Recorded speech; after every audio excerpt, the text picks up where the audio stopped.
नमस्कार दोस्तों, मैं डॉक्टर विपिन। आज हम बात करने वाले हैं फ्रैक्चर के बाद जब शोल्डर में प्रॉब्लम आती है, स्टिफनेस बढ़ती है, उस कंडीशन में जैसे आपकी वीकनेस हो जाती है, एल्बो आपकी स्टिफ हो जाती है प्लास्टर के बाद, तो उस कंडीशन को कैसे आप सही कर सकते हैं। किन किन एक्सरसाइज से, किन किन स्ट्रेचिंग से आप उसको मसल को सॉफ्ट व स्ट्रेंथनिंग मसल्स पावर बढ़ा सकते हैं। चलिए उसकी हम एक्सरसाइज करते हैं वन बाई वन कर। पहले हम शुरुआत करेंगे रिस्ट को चेक करेंगे। कभी कभार किसी की रिस्ट भी उसमें स्टिफ हो जाती है, तो रिस्ट को आप किस तरीके से सॉफ्ट कर सकते हैं और उसको खोल सकते हैं। रिस्ट को खोलने के लिए आपको इस तरीके से फिंगर से रिस्ट को अंदर की तरफ प्रेस करना है। इसमें आपको रिस्ट का एक्सटेंशन कराना है इस तरीके से, जिससे कि आपकी रिस्ट है वो सॉफ्ट हो जाए और वो खुल जाए। उसके बाद रिस्ट का फ्लेक्शन कराना है इस तरीके से पकड़ते हुए।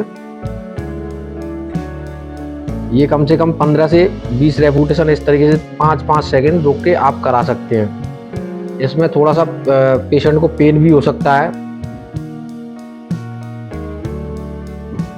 अब शुरुआत करते हैं जैसे एल्बो में पेशेंट का क्या कंडीशन रहता है। जैसे शोल्डर के बाद पेशेंट जैसे इस तरीके से हाथ पूरा नहीं घुमा पाता है, तो उसके लिए आपको क्या करना है, पहले तो उसे एक्सरसाइज कराएंगे। जैसे कि आपको मसल्स एल्बो की मजबूत करने के लिए फ्लेक्सर और एक्सटेंसर मसल्स जो होती हैं उनको किस तरीके से आप मजबूत कर सकते हैं। जैसे कि पेशेंट को इधर घुमाने के लिए बोलना है इंटरनल, तो इंटरनल जब पेशेंट घुमाएगा तो उसको आपको रोकते हुए चलना है। जैसे कि आपको रोकना है, पेशेंट अगर घुमा रहा है इस तरीके से, तो इस तरीके से आपको 15 से 20 रेपिटेशन उसके कराने हैं। इसी तरीके से एक्सटर्नल साइड में अगर पेशेंट घुमा रहा है तो उसको आपको रोकते हुए चलना है। इस तरीके से पूरा घुमाना है। अगर पूरा नहीं घूम रहा है तो आपको हल्का सा हाथ से सहारा देना है। इस तरीके से आप एक्सरसाइज कराएंगे तो जो मसल्स की पावर है वो आपकी बढ़ जाएगी। अब जैसे पेशेंट की जो एल्बो स्टिफ हो जाती है, उसमें पेशेंट अगर इस तरीके से नहीं घुमा पाता है तो उसको आपको किस तरीके से खोलना है, तो हल्का सा इस तरीके से पकड़ के एल्बो वाले भाग से इस तरीके से पकड़ना है दूसरे वाले हाथ से, और हाथ से इस तरीके से उसको घुमाना है।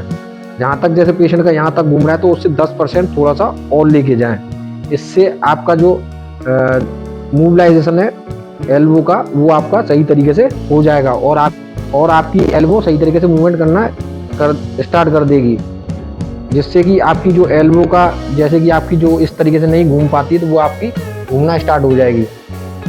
अब बात करते हैं बाइसेप और ट्राइसेप मसल्स को किस तरीके से मजबूत करना है। तो पेशेंट से बोलना है आपको इस तरीके से अंदर की तरफ खींचना है और आप रोकते हुए चलना। इस तरीके से आप जब पेशेंट अंदर की तरफ खींचेगा तो उसको आपको रोकना है। जैसे अब पेशेंट अंदर खींच रहा है तो उसको अपने हाथ से उसको अपनी तरफ खींचते हुए चलना है और पेशेंट अपनी तरफ खींचेगा। जैसे कि पेशेंट इस तरफ खींच रहा है तो आपको अपनी तरफ खींचते हुए रोकते हुए चलना है, जैसे कि उसकी जिससे कि ताकत स्ट्रेंथनिंग अच्छे तरीके से बढ़ जाए।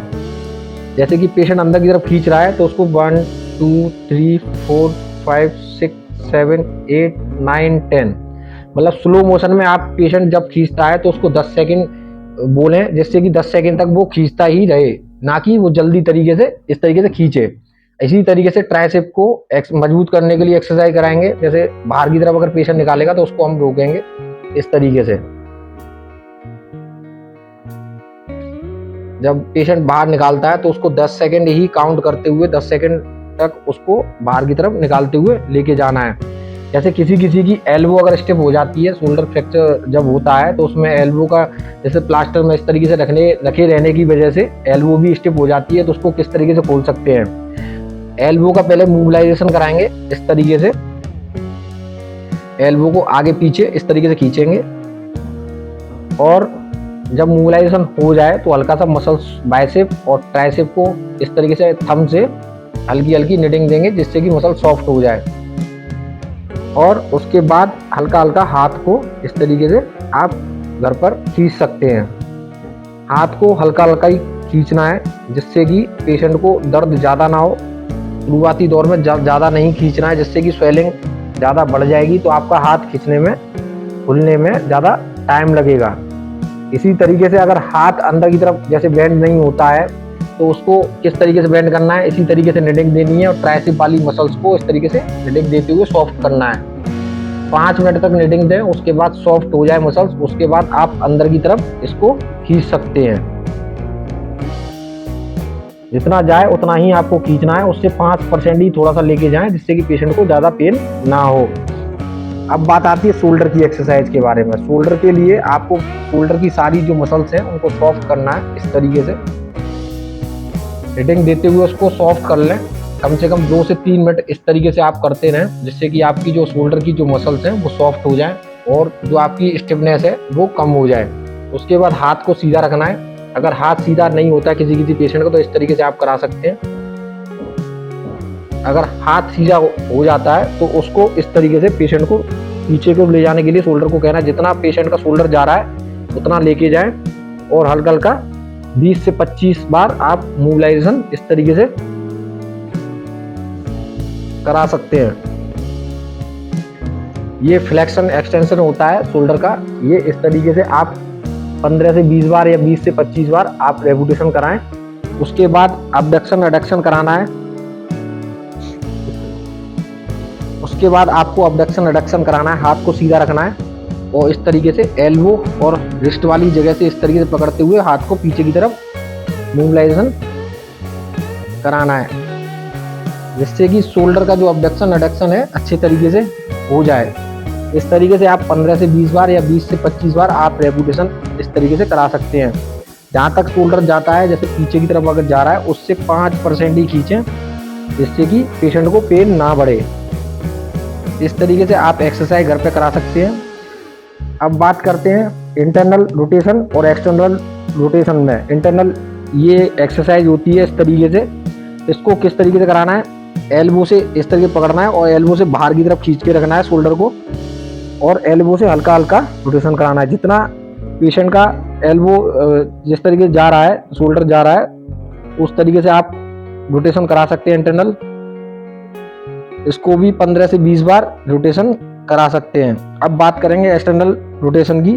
तो एल्बो को अपनी तरफ खींच के रखना है और बाहर की तरफ शोल्डर को एक्सटर्नल साइड में लेके जाएं। ये एक्सरसाइज आप घर पर कराएं, जिससे कि शोल्डर की स्ट्रेचिंग वगैरह जो मसल सॉफ्ट है वो हो जाए और मसल्स की शोल्डर की स्ट्रेंथ बढ़ जाए और आपका शोल्डर मजबूत हो जाए। इस तरीके से आप शोल्डर का मोबिलाइजेशन, शोल्डर स्टिफनेस हटा सकते हैं। इसको आप घर पर ट्राई करें, जिससे कि आपको जो पेनफुल शोल्डर है वो आपका ख़त्म हो जाए, उसका पेन ख़त्म हो जाए और आपका शोल्डर अच्छे तरीके से मूवमेंट करना स्टार्ट हो जाए। शोल्डर की कुछ और एक्सरसाइज होती हैं, फुल वीडियो में नेक्स्ट वीडियो में डाल दूंगा, जिससे कि आपको पूरा शोल्डर का जो मजबूत करना और उसका पूरा स्ट्रेंथ बढ़ाना और शोल्डर का अच्छे तरीके से मोबिलाइजेशन करना स्टार्ट हो जाए। जब ये एक्सरसाइज जो मैंने अभी बताई है इस वीडियो में, वो शुरुआती दौर में जब शोल्डर का फ्रैक्चर वगैरह और पेन जब बढ़ता है, स्टिफनेस होती है, उस कंडीशन में करनी है, क्योंकि ज़्यादा एक्सरसाइज शुरुआती दौर में करने से पेन बढ़ भी सकता है। आपको मेरा वीडियो पसंद आया तो मेरे चैनल को सब्सक्राइब जरूर करें, जिससे कि मैं आगे भी इस तरीके की वीडियो डालता रहूं, और लाइक व कमेंट करना ना भूलें, जिससे कि मैं आज जो भी वीडियो मुझसे बनवाना चाहते हैं या एक्सरसाइज के बारे में पूछना चाहते हैं वो आप मुझसे कमेंट में बोल सकते हैं।